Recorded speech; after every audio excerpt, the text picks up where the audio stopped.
Attention all personnel. Incoming podcast. This is MASH Matters. Hello, Jeff Maxwell. Hello, Ryan Patrick. How are you? I'm good, man. We're back for another episode. This is episode 76, the spirit of 76. Jeff. Spirit of 76. And it's a good one. It is. It's a really good one. You know, it's interesting because here we are on episode 76, and it just so happens, by coincidence, we did not plan this, but by coincidence, it just so happens that 1976 was the year that our very special guest made her first appearance on MASH. Wow. Is that cool or what? That is really great. Oh, boy, oh, boy, oh, boy. In the season 5 opener, Bug Out, she appeared as a madam of a brothel housed in a building that Colonel Potter wanted to use, and they negotiated the building for Klinger's clothes. That was the beginning of Eileen Saki's career on MASH, but she is best known as playing the third Rosie. Yeah. Rosie, the formal brothel owner or manager or what, something like that. And folks, we bring you all the special programs about brothel owners. That's right. Yes, sir. You're going to hear all the good stuff on MASH Matters. This was a great conversation, and we are so thrilled to bring you this interview with the one and only Eileen Saki. So we are joined by Eileen Saki, who played the tough, sassy, straight-talking, no-nonsense proprietor of Rosie's Bar. She was the third Rosie, but the most popular and most well-known of the three Rosies. I'll give you a kiss for that. Actually, you did appear pre-Rosie, and we're going to talk about that. But as Rosie, you appeared in 8 episodes, beginning with season 7's A Night at Rosie's, and then ending with Snap Judgment in season 10. You've also appeared in lots of other shows and movies like Good Times and Chips and The Greatest American Hero and Without a Trace and Give Me a Break and the film Splash, which was directed by a former MASH guest star, Ron Howard. Oh, my gosh. And then, Eileen, you and Jeff have something in common because you both appeared in Mel Brooks movies. Yes, my husband told me that yesterday. Yes. Of course, Jeff was in Young Frankenstein and you appearing in History of the World Part 1. Oh. Eileen Saki, welcome to MASH Matters. Yay. Oh, thank you for having me. It really is, what can I tell you, humbling, really, for a little work. Like, I think I did 1% of what Jeff has done, and yet I get to be on the show, and telling you my experiences and stuff like that. Well, we're very happy to have you here. And, we talked briefly yesterday, and we discussed the fact that you and I, we didn't know each other because you were always in that darn bar, always over there at Rosie's. I never got over there. I don't think I was ever in a scene in Rosie's, and that's frustrating to me because that would have been fun. And I never was in your kitchen. Yeah, in the mess tent. You never got in the mess tent. Yeah. I don't know why. You should have come over for lunch. I should have, because I love to eat. Well, Igor was the bartender in the Officers Club, so maybe Igor saw Rosie's as his competition. Oh, and, good point. Didn't want to fraternize with the competition. That's possible. That's right. Good yes. point. Yeah. You didn't want to fraternize with a riffraff over there. I'm in the Officers Club. Give me a break. Very good. Yeah. Well, Eileen, I have a question. Yes. How did you show up at MASH? What were the steps that got you to the show? I'm so glad you asked me because I thought, how am I going to bring this in? Oh, all right. When I started, I was raised in Japan, came here. English is my second language. But I knew at the age of 4, I think that, I think I'm going to be a performer because my dad in Japan would be in little theaters. Oh, interesting. Also, I don't really remember, when you're a child, you remember great times. And what I remember is happy times. But I know we were very poor and probably my psyche wanted to be somebody else, to have a brighter life and entertaining life and that kind of stuff.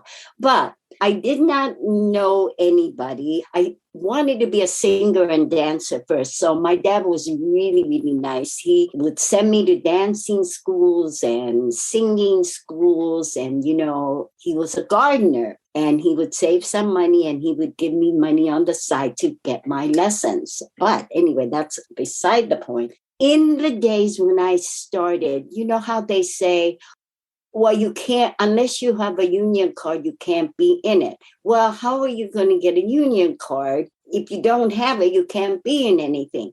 So what I used to do was read the trades, do all this, and find out all the casting directors, the directors, writers, and it would be a project for me to make calls at least 3 times a week, right? While I'm working, being a waitress or whatever it may be.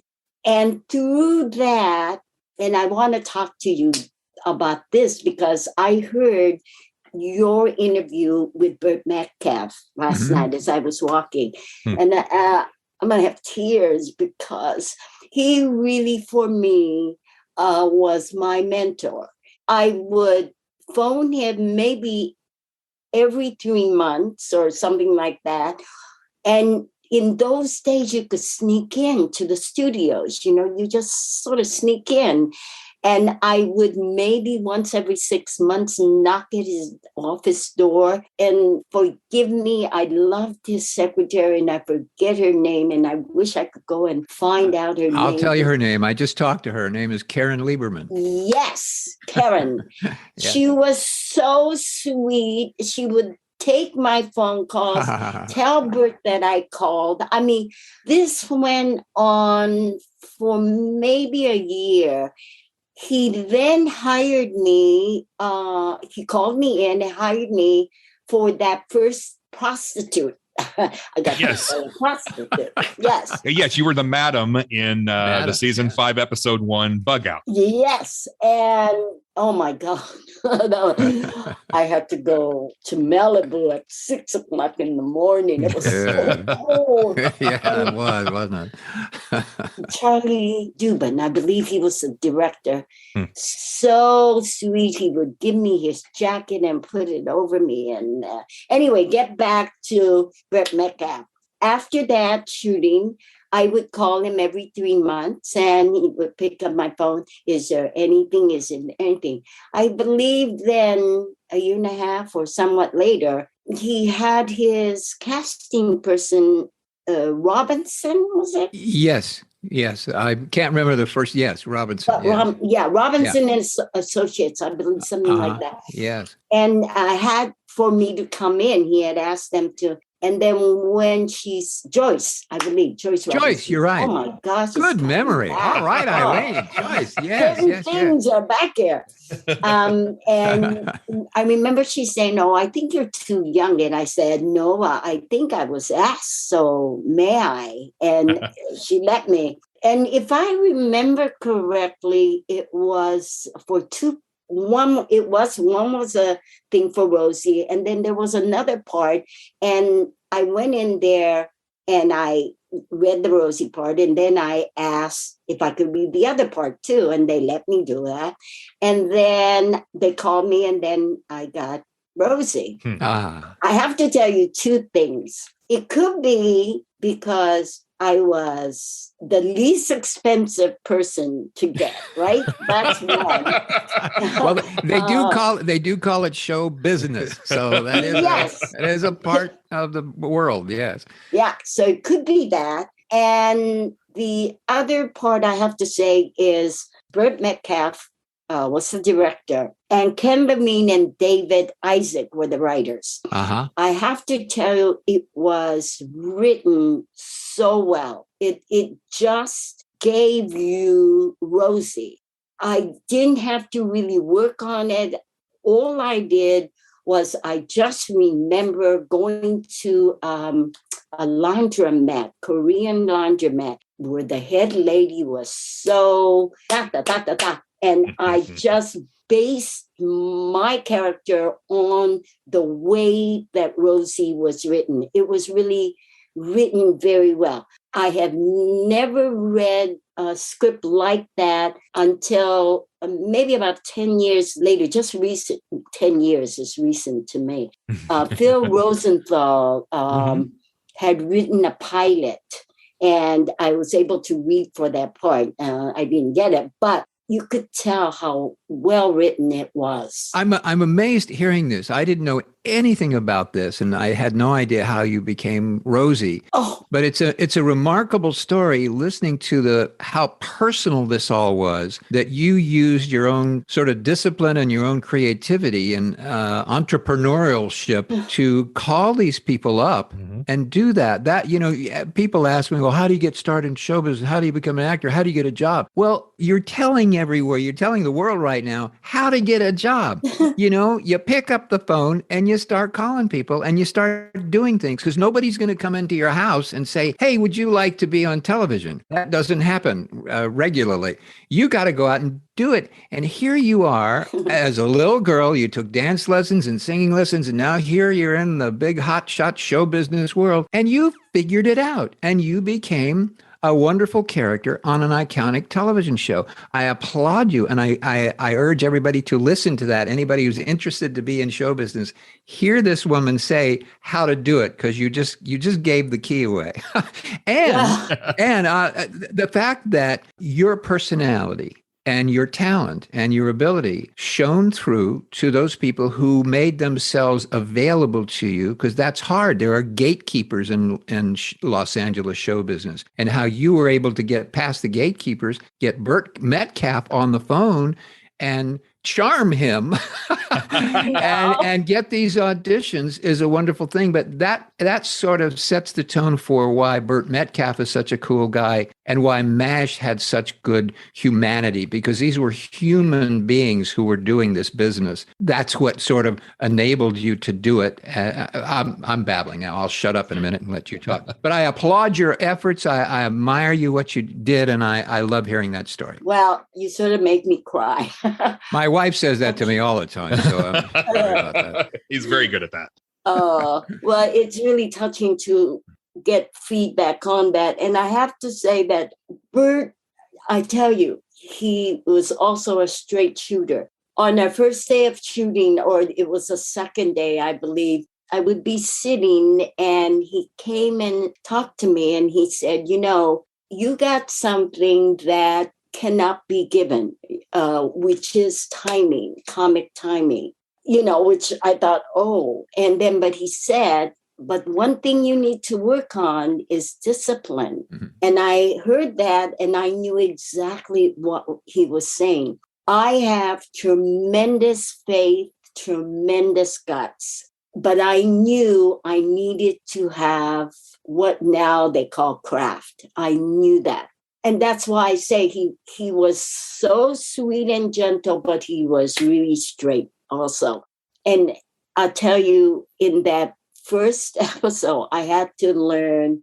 Now you can learn about master shot and close-ups. Now you go to school, film school, and they will teach you. In those days, you don't know unless you're on the set. Mm-hmm. And when I got my master shot and then a close-up, and then I thought, I went directly to the script girl and asked her, what is it that I did as I was talking? And she said, you did this, this, this. And I just took a breath, got it in. And then that was my first day of learning matching. Wow. And at the end of the day, I thought, oh my heavens, I did it. My goodness, that's a lot of stuff to throw at you that very first day. Yeah. But you know what? You don't think about it. I think you are there to do work and to learn. So you just have to trust and know that, okay, you will do it. And I think the fact that I knew that Bert was there for me and everybody was there for me. Mm-hmm. What I know from the very beginning is, and Jeff, I don't know if you found this, I think when I got cast, the makeup person, the hair, the wardrobe, all of them had a sort of a say in, do they want this person here? that is what I experienced in my getting this part. I don't know if you experienced that, Jeff, but I certainly did. Well, very few of them wanted me there, so that was odd that I was able to go. Anyway, he just kept showing up. I kept showing up, and they finally go, "Oh well, let him in. I don't care. Open the door." Look at how many you did! Oh my God, it's unbelievable. But what you're saying is making me think about there were many actors who appeared on MASH in multiple roles. Yes. You're one of them. You came on in season 5 as the madam who exchanges the hut for Klinger's clothing. Very good. And then here you are a few seasons later as Rosie. There were many actors who would come in, do a part, and then they would show up the next season or several seasons later in a completely different role, but it's the same actor. And I'm wondering how much what you just said about how everybody as a team came together and said, we like this person. Mm-hmm. We like working with this person. We want to continue working with this person, and how much influence that had on bringing them back instead of just going out and finding another actor. Because it's not like there was a shortage of actors necessarily in Hollywood. It's just that, hey, we like working with these people. Yep. Yes, I agree with you there. Yeah. I really do believe it was sort of like a consensus, of everybody. I know they had to like you. Yeah. And I remember, to be working with Alan, I thought, and he signed the photo for me and said something like, "Thank you for bringing a Rosie into our lives." And I thought, oh my goodness, did I really do that? You sort of you did. You step back and you think about it. When you did the first Rosie part, were you comfortable and familiar with everybody, Alan and everybody else that was in Rosie's at that point? You know what? They were very so nice and so sweet, and I was very comfortable. And there's another thing I learned. Each one, I'll give you examples. Like in I think it was it that one where I was in the hospital, or maybe it was the next one. But I learned things like you can laugh and flub lines and everybody's laughing with you, like Harry and Ellen and Mike. They were beside me on the bedside, and I would have to spit out food and say, "This is what you call food," or whatever, and everybody would laugh, right? And Bert would keep coming and say, "Okay, now we must stop this laughing," but it just made you feel so comfortable. Yeah. David Ogden Stiers now, he would roller skate during, when he stopped filming, right? But the first day I remember, he tests you. He comes up to you, looks at you straight in the eye and see if you're going to falter or something. And you just stay in there and look at him, right? And then he loves you from then on. Loretta Swit at one point, she was so sweet. She would be standing with me. And then when they were doing camera work or something, she would say, listen, try to listen and change it the next time when you hear. But all these little things that these actors give you, for someone who had to so struggle to even get in anywhere, it just really touches me that people really do come to help you. Oh my goodness! That's sweet. That is so sweet. No. Be sorry. You're just kind of also supporting the fact that MASH was an exceptional group of people, and they were secure in themselves that they were able to help other people. They were okay with who they were, and they were secure. Other actors are a little bit more insecure. They're not as willing to be that helpful. But yeah, MASH was an extraordinary group of people. And they know you were too. And that's why you were there. That's very sweet. But you're so right. In later, after I did MASH and everything, you do other shows. And I remember Matlock or some other shows. And when you're dealing with actors who feel like they are, it's not a profession, but they are superstars or something, it's very difficult to know if you're doing right or what you're doing, But Jeff, you are absolutely right that everybody was so just open. Mm-hmm. Yeah. You were talking about how you went and sat in with the lady at the laundromat and based a lot of your character on her. You know, when you're developing a character like Rosie, and obviously they wrote Rosie to be a much bigger character.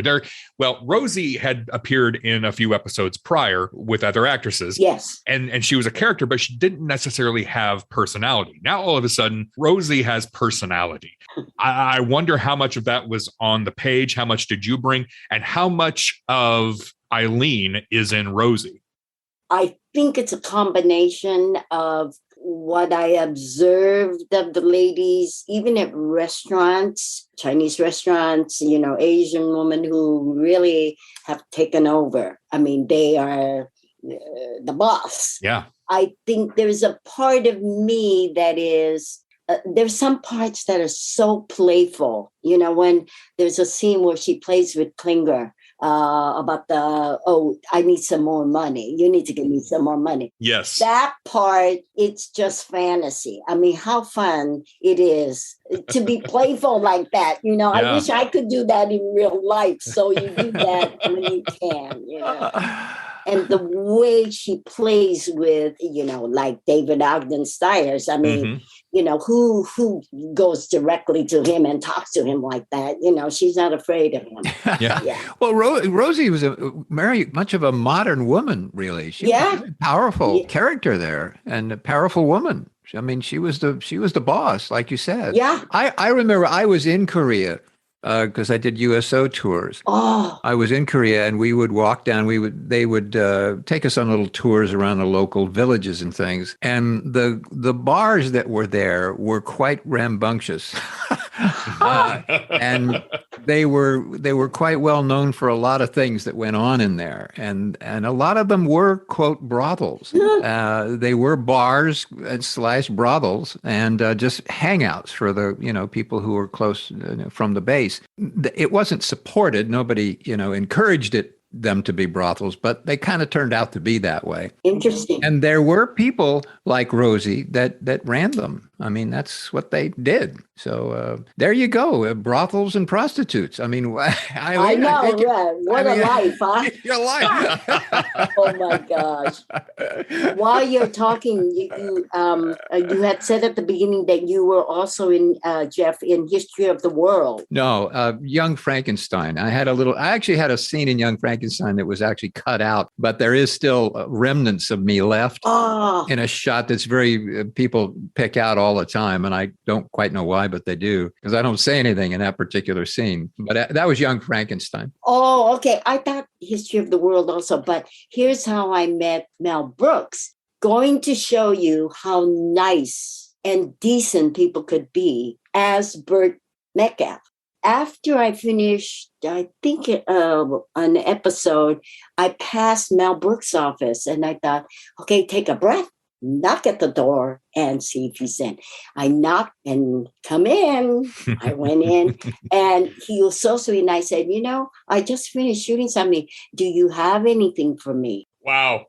He said to me, well, it's a little part, but I think you just call the producer and whatever. And it was a part of the Slave Girl. Mm-hmm. But see, you can't do those things anymore. You don't really go knock at their doors. Right. The agents and managers have taken over. Yeah. Yep. For better or worse. Yeah, I bring that term up, gatekeepers, and those guys have become gatekeepers to all those people that we used to be able to, walk in and knock on the door and talk to. But I don't know if it's good, but yeah, I don't know either. It was at that time. Yeah, you do it now and somebody will shoot you. Oh, really? You want to get away from the door, buddy.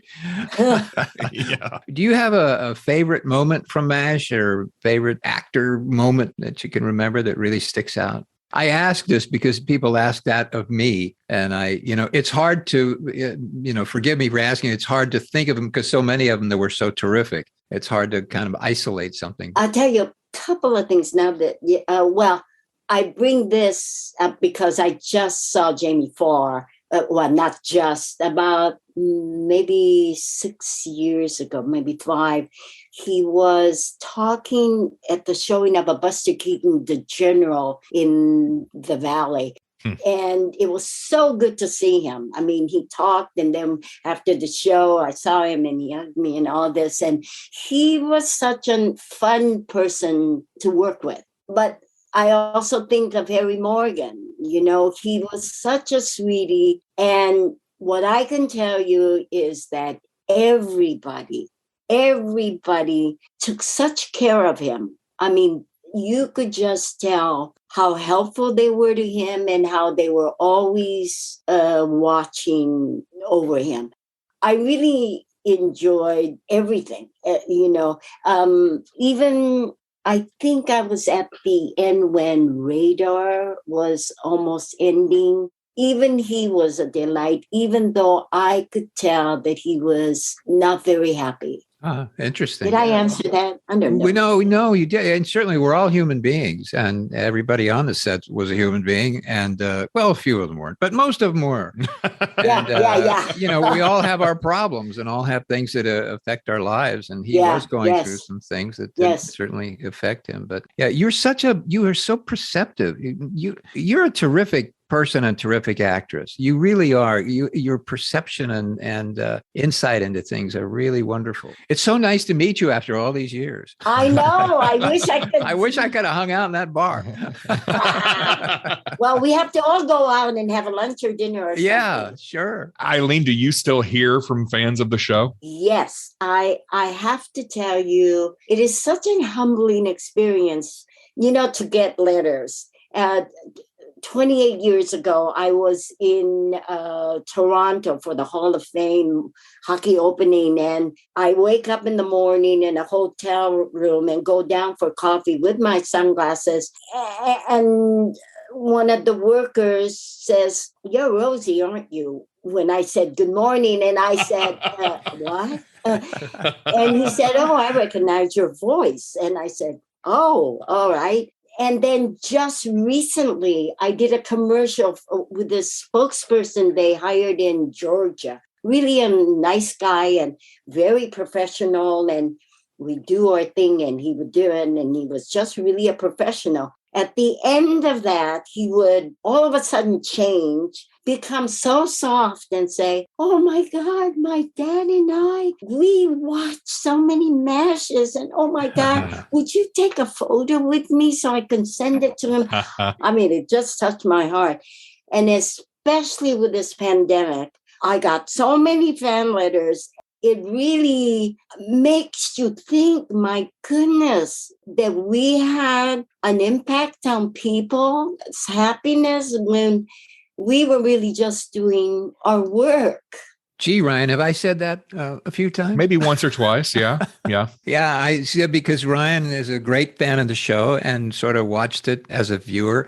And I worked there, so I understand. And because of this podcast, it's been a very emotional experience for me too, because I have the same feelings you have, Eileen, and people saying such wonderful, nice things to you about the work you did. And at the time, it was like, okay, it's 5:30. Okay, it's creamed weenies. Okay, goodbye. I got to get home because I got to go to dinner. I got a thing, and I got a dog. And so you have a life, and you don't really think about it as much in the same way as people who are watching it do. And to hear that emotional response from audiences is really, really, it's been a total eye-opening experience for me. Oh, gosh. And I appreciate all the wonderful things people say about the show and about what it did for them, and made them happy and gave them joy. And it's a remarkable experience. So I think in one of the letters that I had, one of the gentlemen said, "Oh, there's a podcast and you should write to them." And so my husband did. And now I feel like, oh my gosh, I have to go back and listen to all the ones you've done. And then I have to go and watch all the MASHs that Jeff was in. And actually I am quarantined for 3 more days, right? Oh, so gosh. I do have plenty of time. So I think I will do that. Oh, there are so many better things you could be doing with your life, Yeah, Eileen. probably. Let me just say. No. I have one more question before we let you go. Yes. And this is something that's come up as a topic several times on our podcast, and we haven't really had an answer to it. Oh, Nowadays, there is a large push for cultural characters to be represented appropriately. Many of the actors who were playing Koreans were not actually Korean. yes. I wonder, because you were raised in Japan, and here you are portraying a character that I assume is supposed to be Korean. Korean, yes. Was that as much of a topic back then as it is now? And do you have any feelings about that topic nowadays? When I came into the scene, there was not that separation of, oh, you need to be Chinese, Vietnamese, Korean, or Hawaiian, or whatever. I mean, I remember in order to learn some Korean words, because sometimes they didn't use it, but there was a couple where I had to get translation. So I did look up to find Korean people so that I could learn to talk. There was none of that, but you know that the field has now changed. Mm-hmm. I know that especially now when I go for commercials, I am one of the lucky ones in that ethnicity is in right now. I meet people who say that their chances are cut because they're not Asian or Black person or Hispanic. And what I think is that is what the world is. Right. But I do know the culture shift now. And I do believe if they were looking, I have had scripts where it said they wanted, actually, there was a karate, McDonald's, Disney thing that I went up for, and they really wanted a Southeastern person, like from Thailand or... and I guess they couldn't find. So I got, because I could do karate and all that. So in some sense, I think people know exactly what they want, but maybe the playing ground is there aren't enough of different people, to go up for the parts. But I think it's just terrific. I mean, nowadays you look at TV and you don't even think about, oh my goodness, there's an Asian in the lead, or oh my goodness. I mean, maybe I am spoiled because I live in Los Angeles. I don't know how it is in the Midwest or in the South. I mean, I hope, things are opening up.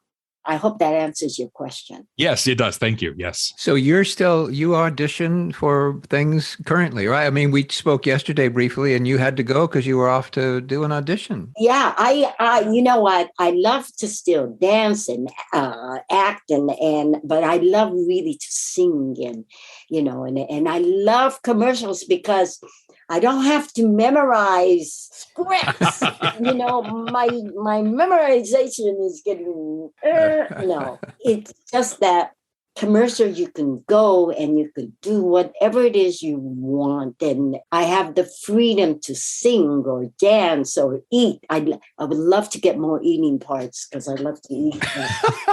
I think get eating parts, yeah. It's really, and you know what? It keeps you.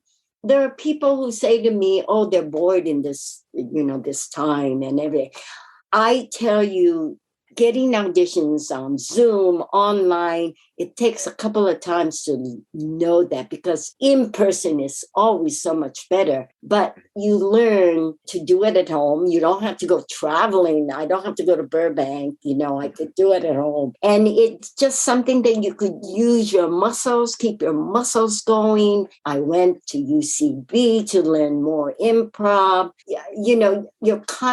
I'm constantly trying to keep up my inquisitiveness and my interests and everything. It just keeps you alive. Boy, oh boy, what a special person you are. Eileen, it has been an absolute delight talking to you. One last thing. Right now, you have an open line to MASH fans around the world listening to this podcast. Is there anything you would like to say to the people who have been watching MASH, not only from the beginning, but young people who are now coming onto the show for the first time and experiencing how wonderful the show is? Is there anything that you would like to say to MASH fans?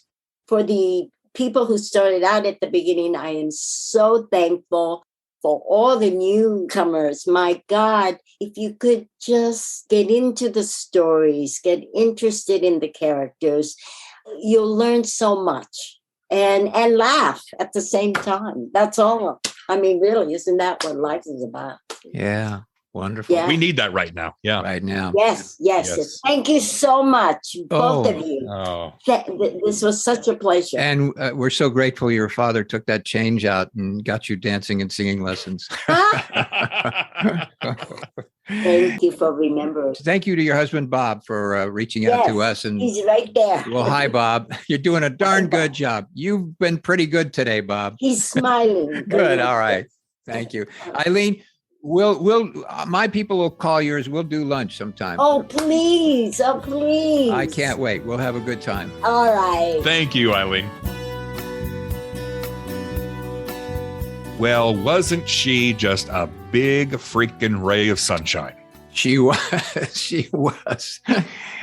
She really was. You know, it's really fun to hear so much passion and enthusiasm from somebody who was created for herself a pathway into an iconic television show. And she did it with such, energy and integrity and honesty. It's great. It's just great to hear her enthusiasm. And she's out there still auditioning for stuff and all that kind of stuff. So she was just really a joy to talk with, wasn't she? That was fun. Just a lot of positive energy. Yes. It was infectious too. It really was a delight to talk to her. So thank you to Eileen. Thank you to her husband, Bob, too, for reaching out to us and setting everything up and being her technical advisor on the interview. And thank you for listening. And also thanks to our Patreon VIPs who make this podcast possible, including Private Ewan Spence and Corporal Susan Montgomery, Corporal Chad Purviance, Captain R. Lee, Captain Devin Bezanson, Major Carrie Gajowski, and Major Barbara Niewig. Thank you for supporting the show. You too can become a VIP, mashmatters.com/support, and become a Patreon VIP for as little as $3 a month. That's not a lot, is it? It really isn't. I mean, if you really think about it, if you break it down by the number of laughs that we provide, right, that's like $1 a laugh. I mean, that's not bad. I'm personally sending in $3 right now. I'm going to send in, let me get the address as soon as we're done here, and I'm going to send in the $3. Okay, so we'll add to the list. Thank you to Corporal Igor Straminsky also. Oh, I like that. I like that. Yeah, there you go. That's good. I like it. This is fun. This is.